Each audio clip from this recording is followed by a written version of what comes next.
Welcome to part 2 of our show today. And I would like to start with a clip from a politician I greatly admire. A very, very wise man and a master of the Kiswahili and English language. A great African leader and thinker who was way ahead of his time. Just listen. I'll be back. Ujinga ni kutojua, maana hujui ilifanyika nini. Sasa ukielezwa ujinga wako unakwisha. Now you know. Ujinga ni ignorance. Upumbavu ni foolishness. Ni foolishness. Na foolishness ni kipaji kama ufupi na urefu. Hicho.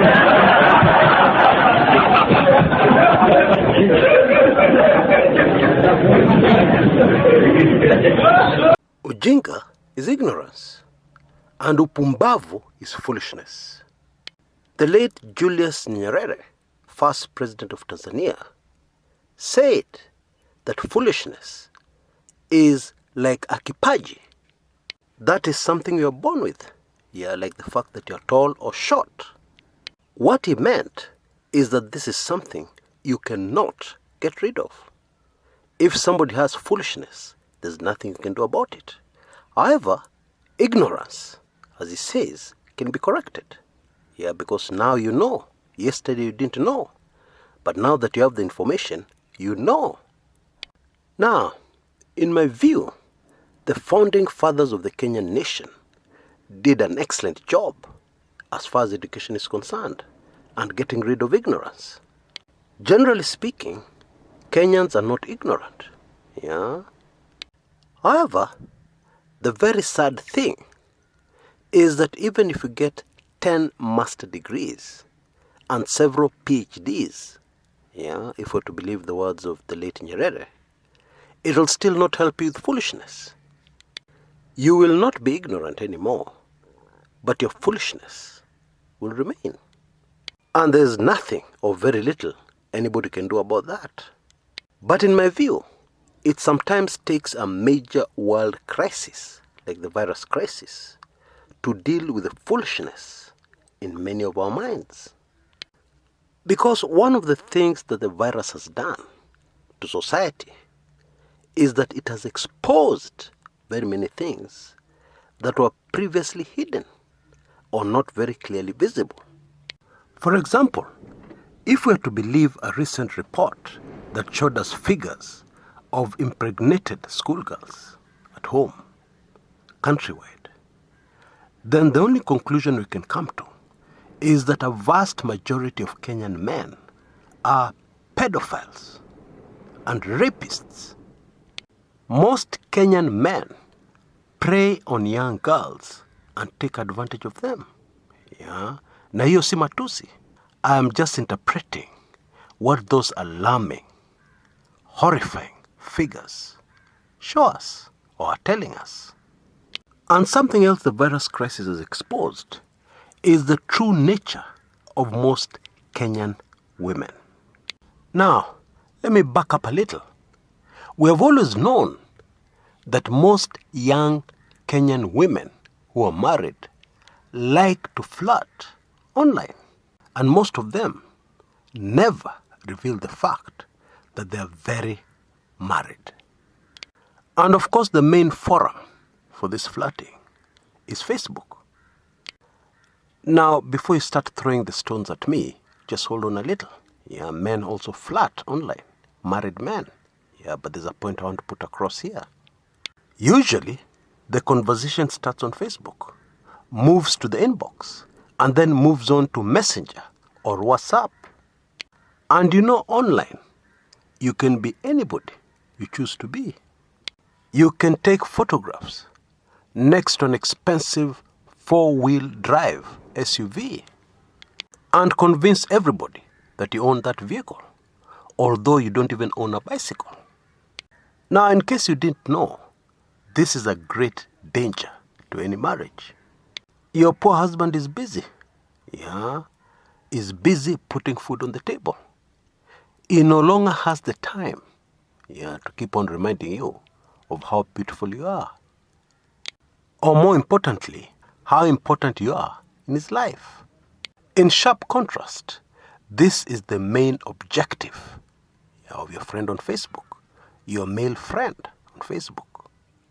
And sometimes the discussion will get very deep, and you'll be able to expose the weaknesses of your husband, because every husband has weaknesses, many. And therefore, predictably, what will happen is that you will start not liking your husband.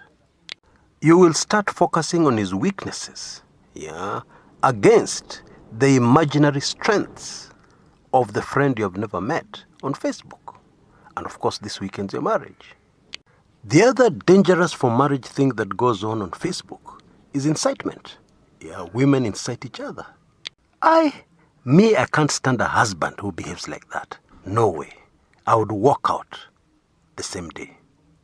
And this lady doing the incitement is a divorcee. Or even more hilarious, she is happily married and she's not doing the things she's advising other people to do. She's doing the exact opposite to keep her marriage intact. And so, the other fools, remember foolishness, which we started with? The other fools fall for it. Now, fast forward to the present. The virus crisis hits. Your husband loses his livelihood. What do you think would happen to most of those families where the woman, the wife, has been active on Facebook, doing the things we've just detailed? And indeed, we have seen many women in Kenya walk out of their marriages, straight into the arms of their Facebook friend. Now, a lot of very interesting things have happened. Some people have walked out and found that this so-called Facebook friend is not anywhere near what they were projecting on Facebook. Others have walked out to find that their Facebook friend is indeed rich. But by now, they have discovered that he doesn't practice what he has been preaching on Facebook for years. To him, it was just a game. He was having fun. You know the cruel game men play, the very evil game of getting a woman? And once he has done what he wants with her, he's done with her. On to the next project. And so all of a sudden, you start seeing the advantages and the good points about your boring husband. But it is too late. Mambo tayari imeharibika. And I'm not talking about you giving what belongs to your husband to another man. No. Let's move on to the men. Many Kenyan husbands have discovered how beautiful their wives really are. Some have had to be reintroduced to their own biological children. Children, this is your father, the one I've always been talking about.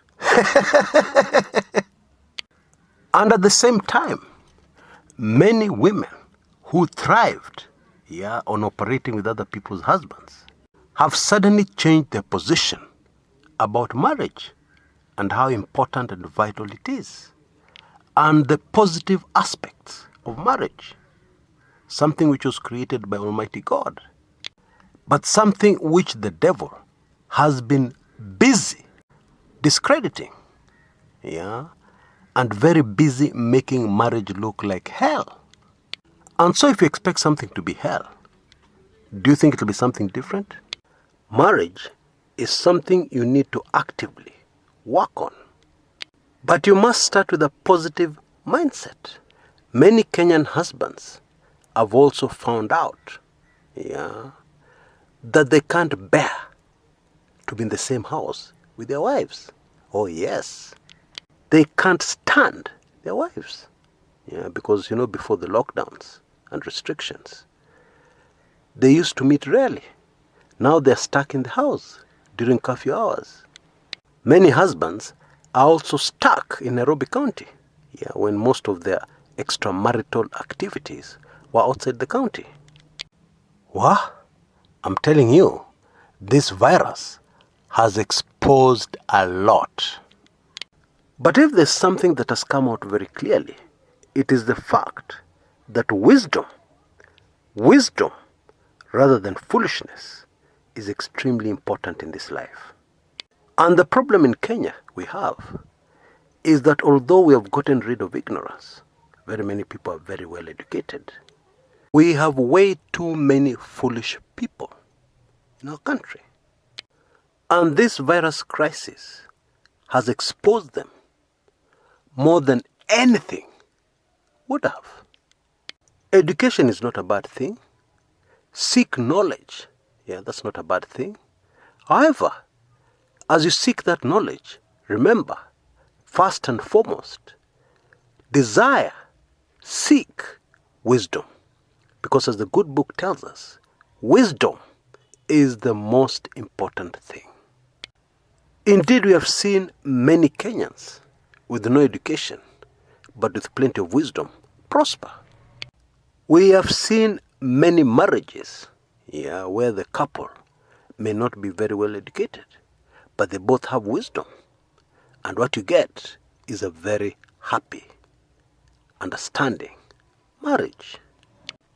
Ignorance is not such a serious thing, because it can easily be corrected by information. However, foolishness, ukiwa na hiyo foolishness, kimeumana na itaendelea kuumana.